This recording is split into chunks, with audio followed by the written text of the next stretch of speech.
Pada waktu yang bersamaan, di Indrakila yang asli, di atas kayangan istana Dewa Indra, itu terjadi keonaran.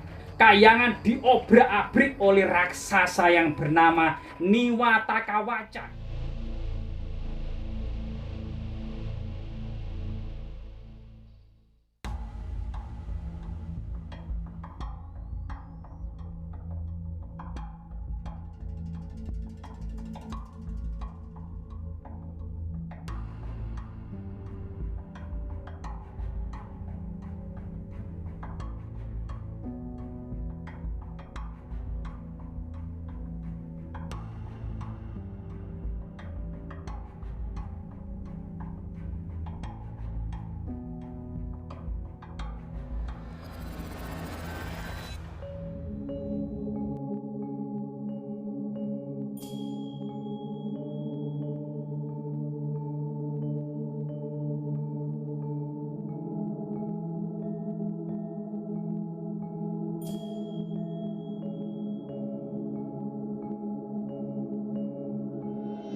Yang disadur dari epik Mahabharata, dari kitab Wana Parwa, yang kemudian pada masa Mataram Islam disadur menjadi yang berjudul kitab Arjuna Mintaraga. Sehingga di bawah tadi kita akan mengenal pertapaan Arjuna Mintaraga.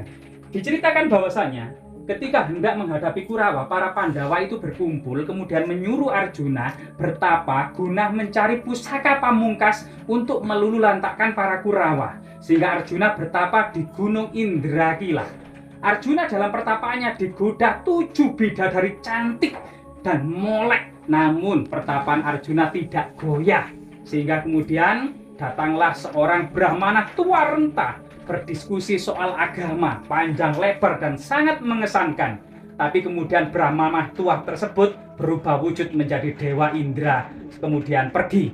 Setelah itu datanglah Celeng Serenggi mengamuk mengobrak-abrik pertapaan Arjuna. Dalam waktu yang bersamaan Arjuna melepaskan anak panah sehingga kemudian menghujam tubuh Celeng Serenggi. Ternyata di hujaman yang sama, di tempat yang sama, di waktu yang sama, di tubuh Celeng Serenggi tersebut 2 buah anak panah. Ternyata 1 anak panah tersebut berasal dari pemburu tua. Kemudian pemburu tua tersebut berdebat dengan Arjuna. Sebenarnya siapa yang membunuh Celeng Serenggi? Perdebatan ini berlangsung agak lama.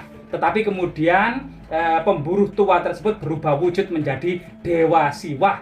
Kemudian memberikan senjata pamungkas kepada Arjuna berupa panah yang dikenal dengan senjata Pasupati. Namun pada waktu yang bersamaan, di Indrakila yang asli, di atas kayangan istana Dewa Indra, itu terjadi keonaran. Kayangan diobrak-abrik oleh raksasa yang bernama Niwatakawaca. Seluruh para dewa berkumpul untuk membunuh raksasa Niwatakawaca, tidak ada yang berhasil membunuhnya. Sehingga kemudian para dewa harus meminta bantuan kepada manusia. Nah, dari sinilah kemudian arti pentingnya manusia ya, memiliki kedudukan yang lebih tinggi ternyata. Dewa saja tidak berhasil membunuh raksasa Niwatakawaca, sehingga kemudian para dewa meminta bantuan manusia, yaitu Arjuna yang sedang bertapa. Ternyata Arjuna berhasil dengan mudah membunuh Prabu Niwatakawaca sehingga dinikahkan dengan 7 bidadari cantik juga. Dan 2 di antara yang tercantik adalah Dewi Suprabawati atau Dewi Supraba, dan yang lainnya adalah bernama Dewi Pilotama. Nah, ini adalah kisah Arjuna Wiwaha yang ditulis dengan bahasa yang sangat cantik, menyiratkan sebuah pendidikan dan karakter intelektual empukan wayang sangat tinggi. Bahkan di depan kitab Arjuna Wiwaha itu dikenal dengan pendahuluan atau manggala ya. Di situ diceritakan bahwasanya sang penulis bermahkotakan sebutir debu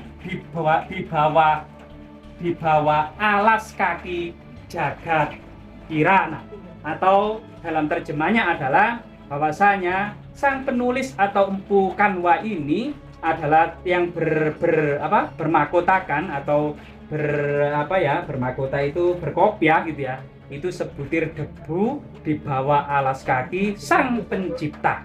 Itu terjemahnya. Jadi ini luar biasa intelektual dari Empu Kanwa ini, dan ternyata kitab Arjuna Wiwaha ini bisa kita baca karena tetap lestari. Kitab Arjuna Wiwaha ini melesat dan dilestarikan terus, yang ditulis pada tahun 1030 masa Kahuripan Airlangga, kemudian ditulis ulang masa Kadiri, ditulis pada masa Singosari, dilestarikan pada masa Majapahit, ditulis dan dilestarikan pada masa Giri Kedaton, kemudian masuk ke Demak Bintoro, masuk ke Pajang, dan dilestarikan pada Mataram Islam Yogyakarta dan Surakarta ini yang dikenal dengan Arjuna Mintaraga hingga saat ini.